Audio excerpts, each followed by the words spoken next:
So the next step for my day to night animation, you can see that we have the sun setting here, and your job is to make the moon rise as it gets darker. But what I want to talk about today is stars. So we're going to make a new layer. I'm going to call this stars. We'll start by making one star, but we're going to end up with multiple stars. To make a star, I'm coming up to this Polystar tool. And if I go to that and come over here to Tool Settings under my Properties Inspector and go to Options, you'll see I can come up and choose a star. And I'm just going to get a basic star in here.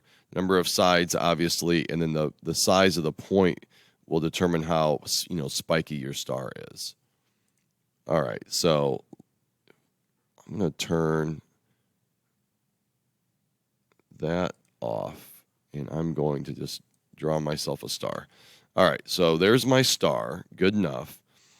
But what we're going to do with this star is we're going to turn it into a movie clip. So with that star selected, if I go up to Modify and say Convert to Symbol, Animate has 3 different types of symbols. I'll call this just star.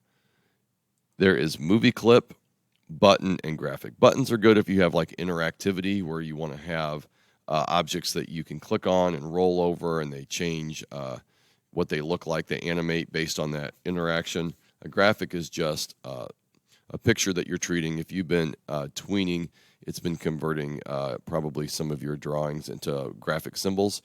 But a movie clip is something special. It has its own timeline. So I'm going to leave it on movie clip and click OK.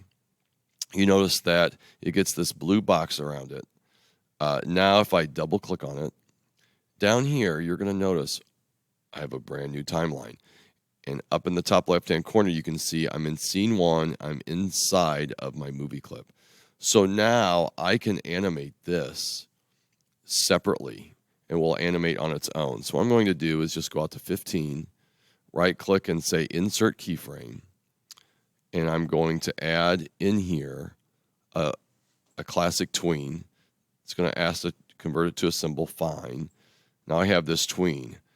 Come here to 15.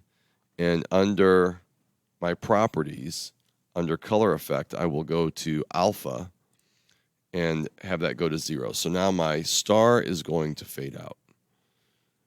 To get back to my main scene, I click on scene 1. And now, if I press enter, my star just sits there. But if I hit control enter, it's going to show my star animating. And it's going to sit there and blink. Maybe. Here we go. And that star is blinking. That star is blinking independent. And if I now click on library, I can see this movie clip star. So what I want to do is come into here where it's night. I want my stars to start coming out. So I'm going to insert a keyframe here. I'm actually going back to my first keyframe. I'm going to delete that star. So I really don't want the stars to come out until here.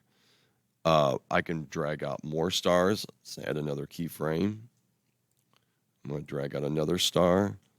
And maybe the star I can transform, rotate it. And if I put these stars in a little different places in my timeline, I can have it be so that they twinkle at they start fading out at different times, so they kind of twinkle differently.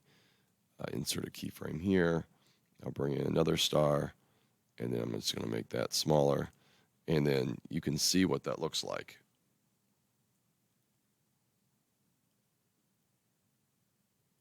All right. If I add, let's come in here and just add some frames so we get a little bit more time for those to sit there. And there you have it. You can play around with the rate in here. If I ever want to edit one of these, I just double click on it. Now they're all tied to the same symbol. So if any change I make in this one affects all of them. They're kind of like clones of one another. All right, good luck with your stars. Hope that they twinkle.